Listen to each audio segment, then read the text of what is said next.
Okay, good morning, everyone. If you have a hard time hearing me, tell me to speak up. I will call this meeting of the Land Use and Development Committee Tuesday, March the 7th to order. I have Member Bell and Member Reeves as absent, everyone else present. Our first item of business is the consideration of the February 7th, 2023 minutes. Do I have a motion on the minutes? Member Abel, second by Member Wendt. All those in favor of the minutes, please say aye. Aye. Opposed? Okay, thank you. We have minutes. Next on our agenda are the recommendation concerning bills and transfers. You received those in your email. Does anybody have any questions about those? Okay, a motion by Member Friedrich, second by Member Abel. All those in favor, please say aye. Aye. Opposed? Okay, thank you so much. We paid our bills. All right, so the next item is appearance by members of the public, and we do have one speaker, Tim Jolly. If you'd like to come up here and make sure you turn the microphone on. Button at the bottom right.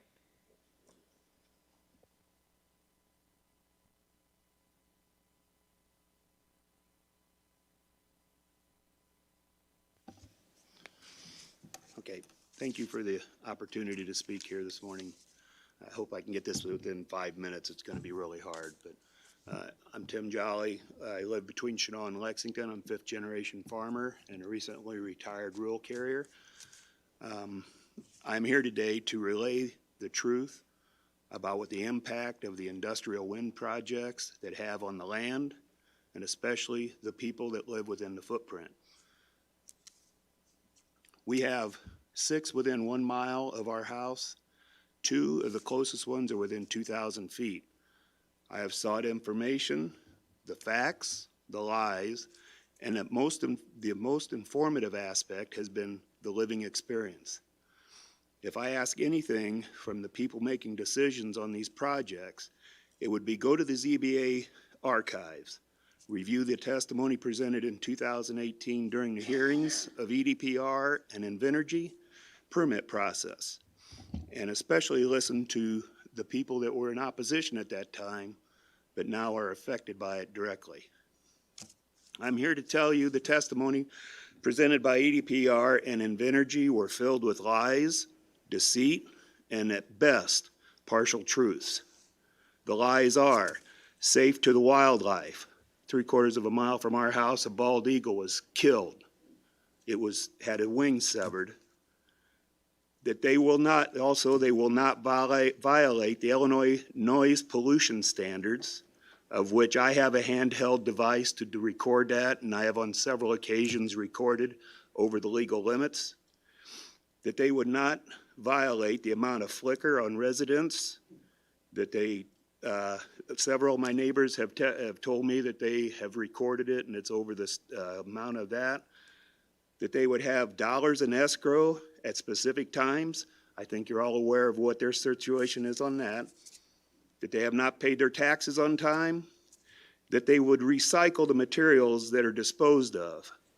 And they would conduct sound studies within 2 years of startup, of which they have yet to do. They should also return the roads to better condition than before, which they have not, and control dust during the construction, which was absolutely horrible living conditions while I was working in that area. And I live there. I'm asking you that they should right now conduct actual sound studies. And they should actually right now conduct flicker studies. And I'm asking the county board to protect the people that are non-participants. Our farm has been in our family since 1864.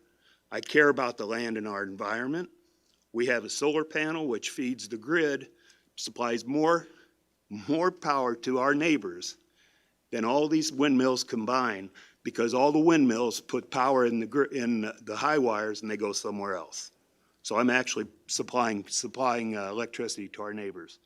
We also have geothermal heating and cooling. It's absolutely wonderful. I support these ideas instead of destroying acres of land to put these massive 30% efficient 600-foot monsters out in our fields and destroy the land. These inefficient projects are destroying our environment to save the climate. Brown County, Wisconsin Health Department has deemed windmills harmful to the residents living in their footprint. A bald eagle was killed, as I said. The wing was severed. We have had several bats dead in our yard, injured. I've called local authorities to try to help them. There's nothing they can do. I reported the bald eagle to the Illinois Department of Natural Resources and the Fish and Wildlife, and they documented it. Invenergy and EDPR did nothing. Noise standards are not kept. The escrow. I would like the dust. I ruined actually 2 cars on the mail route on gravel roads for 2 years. The companies absolutely ignored every request we had to try and water the roads down. The county, I think, has heard from people before on that. These things have several hundred gallons of hydraulic oil in the heads of them. Look what happened over at Paxton. They go over what's going to happen to the hazardous materials that are within those. 8 to 10 blades have been replaced in our area, and they're ground up or taken to landfill over in Hopedale. They aren't even taken to facilities. They're not even recycled. So these things that just need to be addressed, and we need to put a moratorium on them to expand anything or to put any more up until they get these rectified. And I appreciate your time.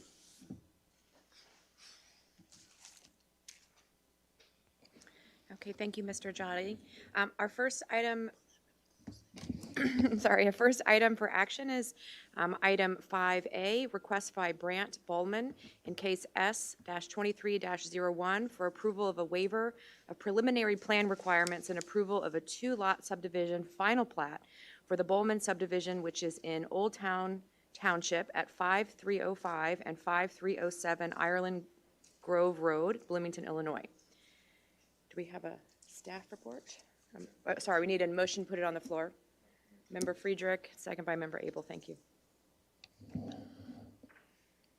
This is application number S-23-01, and it is a 35-acre property south of Ireland Grove Road, and it's a 35-acre property. A significant amount of it is in the Kickapoo Creek floodplain. There are 2 houses, existing houses on this property, one of which has a driveway that goes through the lot of the other, and so there's an easement of access that goes through it. The Health Department and the County Highway Department have reviewed it, and they signed off on it. They'll need to obtain an access permit from the City of Bloomington, since Ireland Grove Road at this location is a city road. But staff recommends approval of this, and Mr. Bowman is here if you have any questions. Okay, Mr. Bowman, do you want to come forward, or you just want to come back down here and you can?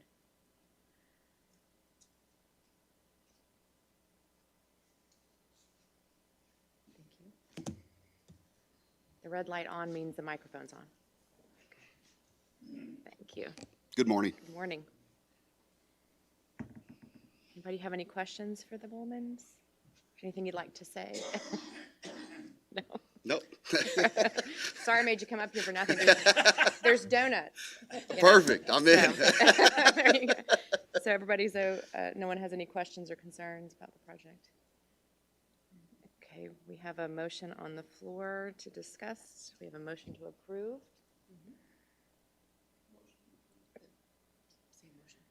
Okay. All those in favor, please say aye. Aye. Opposed? Okay. Congratulations. Thanks. Thank you, guys. Thanks.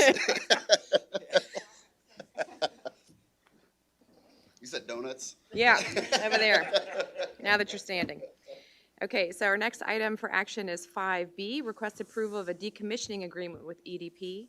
And for that, we will go to our lawyer. I need a motion to put it on the floor. So Abel, Member Friedrich, thank you.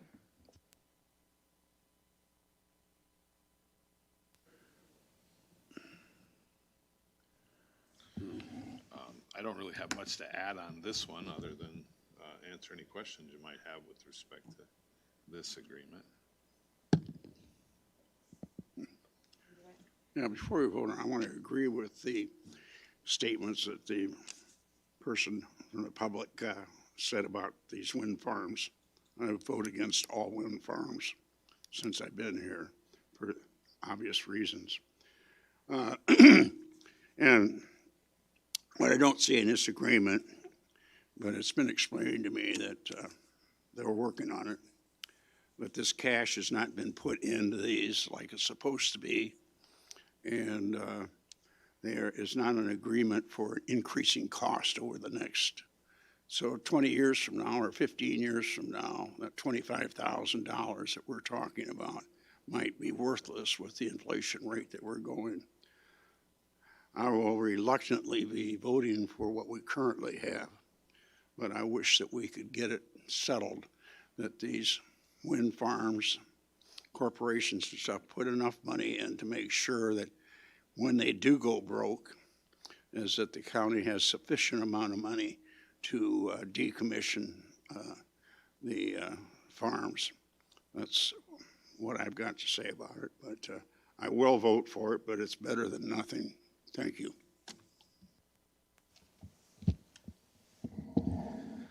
Chris, could you explain in the decommissioning agreement the ability of this county government to revisit the agreement every 10 years and make recommendations or changes? Well, it's a deep question. I know. If we go back to the original agreement when the special use permit was granted, there was an agreement that they would produce a decommissioning fund in the amount of $25,000 per turbine. That was a condition upon which the special use permit was granted. It's in the findings of fact by the ZBA. They were delinquent, obviously, or late, I guess. We shouldn't say delinquent, late in funding this security, in large part because they encountered some difficulty, they say, in establishing individual escrow accounts. When you go back and look at what the actual findings of fact says, I'm not sure that it necessarily required individual. I know that's the way it was interpreted, but I don't interpret it that way. It says, and they will set up a security agreement in the amount of $25,000 per turbine. So I think that was interpreted as individual. Each one was 25,000 or however much they had. Instead, I think you could read that as one fund that was equal. Anyway, long story short, the AMA supports what we have in this agreement. The state, established agricultural impact mitigation agreement allows for a security fund to be set up with the county as the beneficiary. So I guess this is a long way of saying, to answer your question, this is what the agreement is. We can always ask to amend it. We can always ask to increase it, but I don't think we could enforce it. I don't think we could mandatorily go in and say, 25,000 is not enough. We want 50,000 a turbine in the security agreement, because they're going to say no. That wasn't the agreement. They weren't required to do that. My expectation. So, I mean, obviously, I don't want to go too much more detail than that. If a dispute arises down the road, we don't want to get too much into what our position would be. But I think it would be difficult. We can always ask. I think it would be difficult to enforce. Could we pass on to the zoning board that from now on, any of these arrangements be made with an escalator for interest, which, for inflation, which could be tied to the federal inflation rate? That would somewhat take care of a problem. Number two, is there what can we do to wind farm Can we stop them from operating if they aren't fulfilling their contract? I don't want to answer the second question in a public forum. We can talk about some of our options in private. I think that's legal advice that I don't want to necessarily put out there. With respect to the first question, I think one of the things we have that's different today that from when these agreements were entered into is we have this new statute that requires that our county boards or our county's code be no more restrictive in some areas, most areas, than the state would allow, right? So if the state were to establish a security requirement that, and we were to try to be more restrictive, then we'd have to look at the statute and make sure that that would be allowed. Yeah, but we could turn them down until they come back with, you could always turn them down until they come back with an alternative, whether it's within the statute or not. But if the wind farm themselves came back and said, we will do this, even though it's above and beyond what the state statutes say, I think we could accept that. And we could continue to tell them that we're not going to approve this special use until we see a little bit different operation. That's just my suggestion, that we look at this. I said this 10 years ago. Could you elaborate further on the state ruling citing windmill towers? Where is that currently today? Is it in the Supreme Court, Illinois Supreme Court? No, it's the law now. Right, but Statute, to my knowledge, no one has challenged it. no one's challenged it. I'm not aware of anybody in court.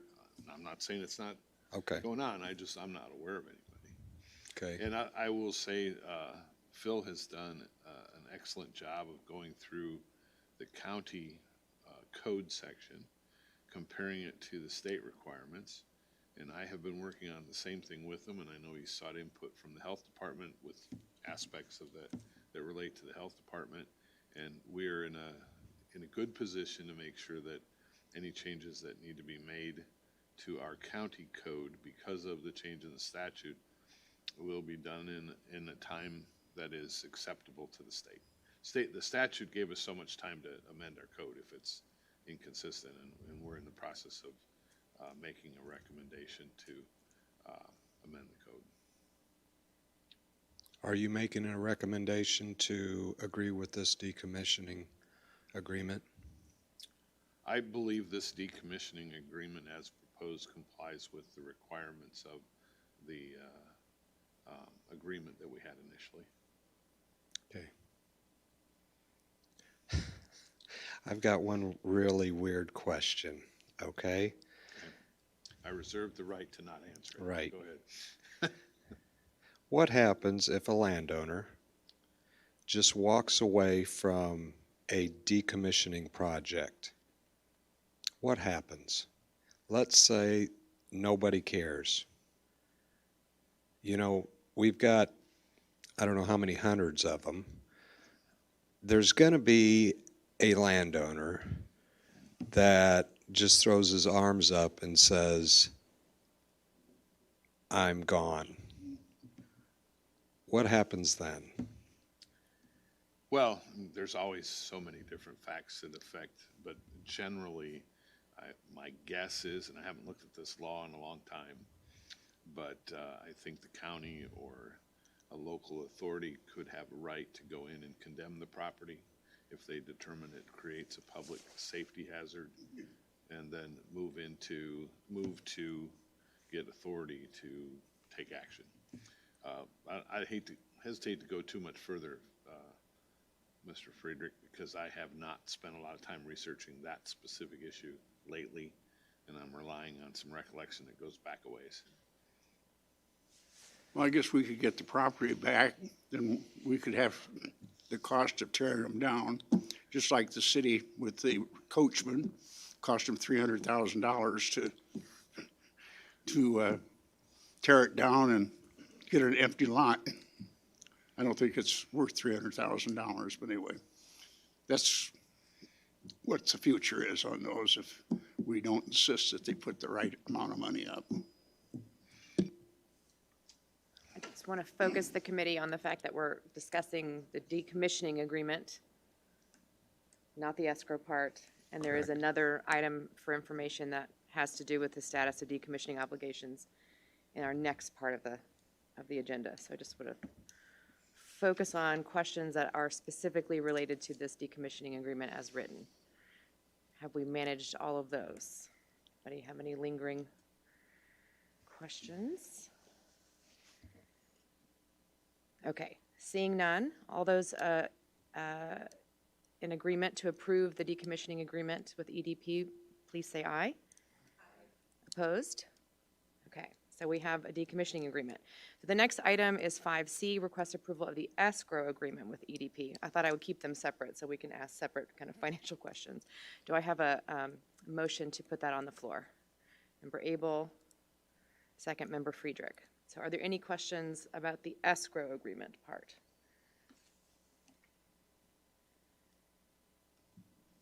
I just want to make clear that the escrow monies are not going to individual landowners, right? That's going, the county will have it in escrow. Or it'll sit separately of both the county and the landowners. If it works the way it's. If it works the way it's intended, the money will be placed in escrow with JP Morgan. JP Morgan will hold that money until the time comes when these towers are to be decommissioned. The decommissioning will take place and the money will be returned to EDP upon successful decommissioning. If there are a couple things that could happen that could change that.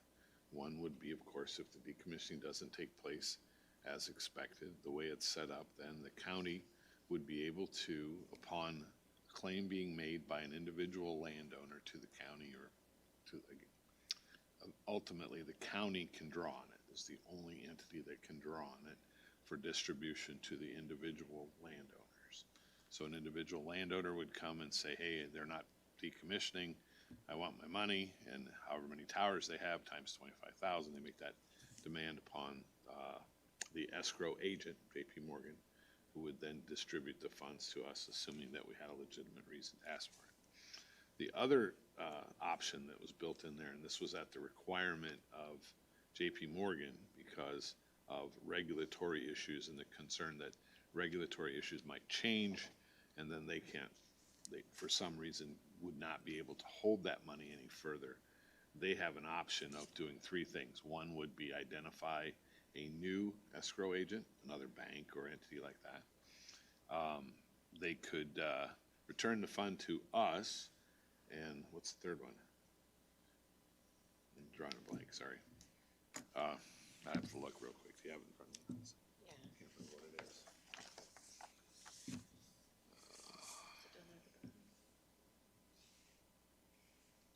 No, it's right here. Oh, interplead it, to send it to the court and ask the court what they want to do with it. So one of those three things would happen, then it would be by court order.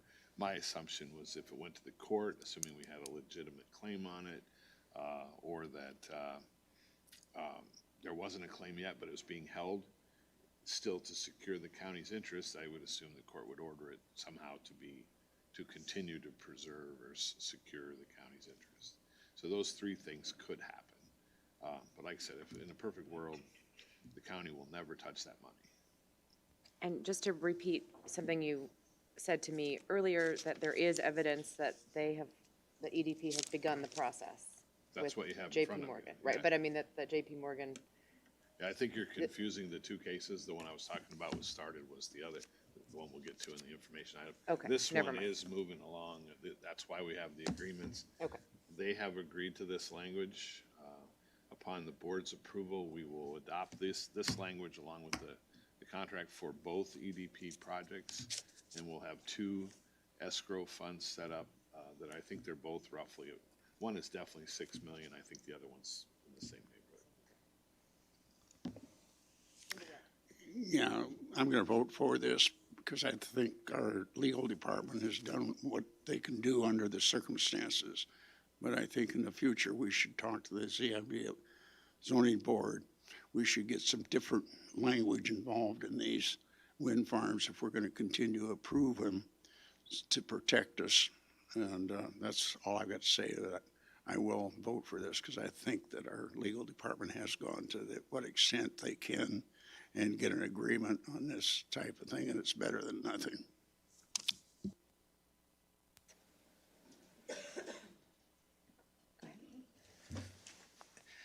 If there was other guidelines or directives given from a different group, such as Illinois Farm Bureau, they've noticed some irregularities or things missed in an agreement,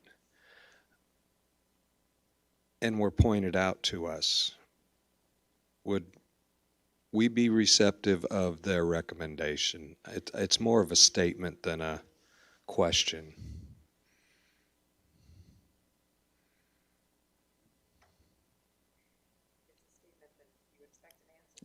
Well, no, I'm just making a statement. I hope that we would. That's all. Anyone else?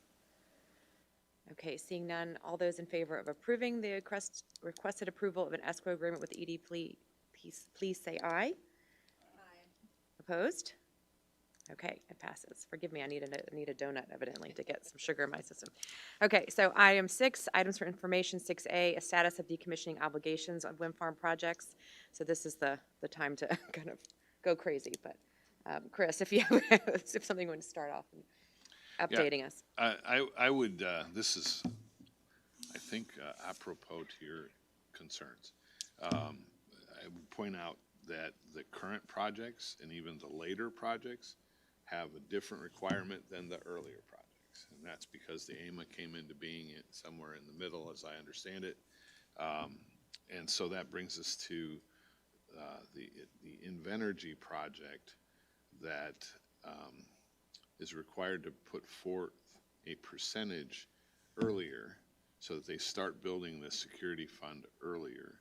So I wanted to let you know that we have worked with Invenergy, who's now, I think Phil can correct me, but I want to say it's 3 years, it might be 5. 3 years. 3 years in, then is it a 10% requirement, Phil, do you remember? I don't recall. Can't remember if it's 5. Invenergy doesn't own anything. No, this is an Invenergy project. So we have, there are a couple things going on. So Invenergy has one under the EMA that requires 3 years in to come forward with a deposit, basically, to begin their decommissioning fund. We are in the process of doing that. I've received, this is the one that you were referring to before. I have received a Know Your Customer form from U.S. Bank, with whom they will be placing this escrow. And we have started the paperwork, and we have a commitment from them saying that U.S. Bank has said it will take 3 to 4 weeks to finalize. So in 3 to 4 weeks, we should have, less than 3 to 4 weeks, we should have that initial 5 or 10% deposit. I'll have to go back and look because I don't recall exactly what it is in place.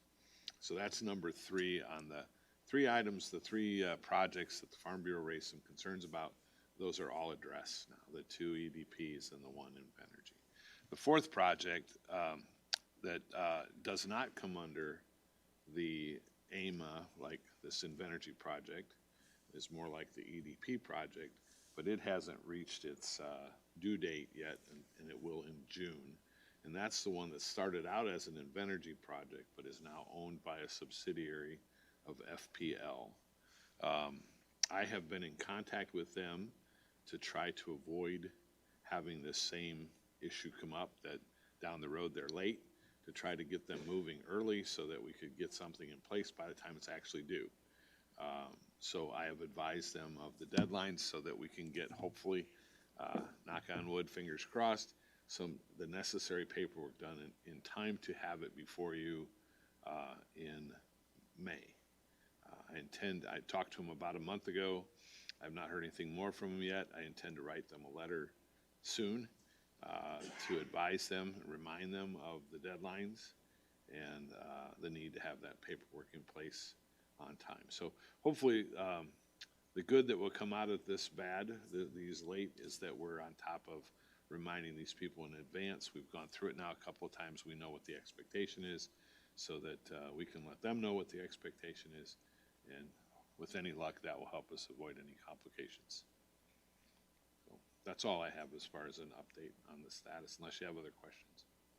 No, the one other thing I want to make absolutely clear, the current projects, the new projects going forward are subject to the AMA. The AMA has more restrictions in it than we had initially when the first projects were done. So when we say, what are we going to do to avoid what happened in the EDP project, we're already doing some of that because of the AMA. And in addition, the amounts have gone up. They're no longer 25,000. I know at one point they were 35,000, and I anticipate that they'll be even higher as we go forward. And that amount for decommissioning is established by the AMA, it's established by the state, Correct. and that's renegotiated at some interval? I don't know that it would be renegotiated. No, but I mean the set standard. AMA, it can change. Right, annually. the state can change that if they choose to do that. Right, not renegotiating That's my contracts. recollection. I'm fairly certain that's correct. I'd have to go back and look to Okay. be sure. Anybody have any questions for? Do we know who the owners are for the wind tower project in the Peak, Paxton area? Who owns that? That's a question for Phil or for the county appraiser. That's where I found out who owned what, so.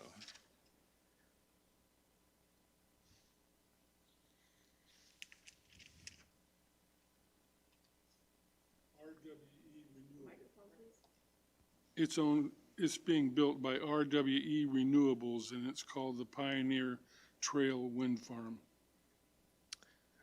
Is your department following up, however they follow up, on the problems with that one that's fallen over and the decommissioning costs and all that and the issues associated with that?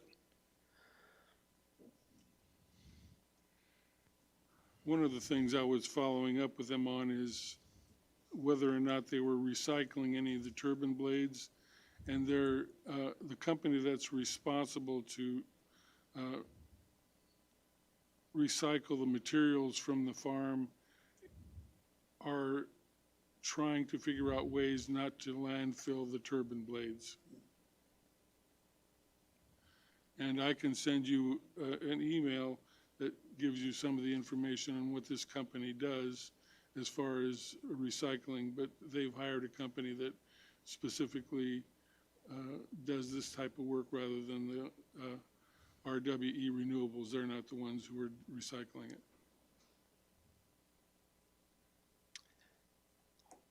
Our goal is to try to fix the problems.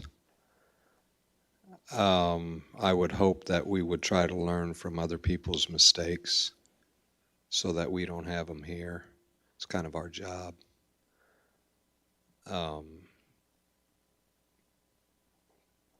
Another statement.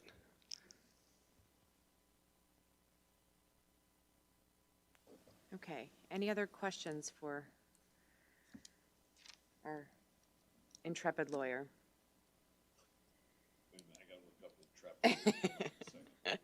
It's a positive statement. All right. Okay, so I'll just move on to other items, and I have a little presentation for you, Mr. Dick. I'm told you've been here 30 years, and you're still here. You haven't killed us yet. Here's a nice pin. You get a 30-year fancy McLean County pin that you can now wear on your pill. Congratulations. All right, so, yay. Our next committee meeting is on Tuesday, April the 4th at 9 a.m. And I will adjourn unless anyone has anything else they'd like to present. Okay, we are adjourned. Thank you.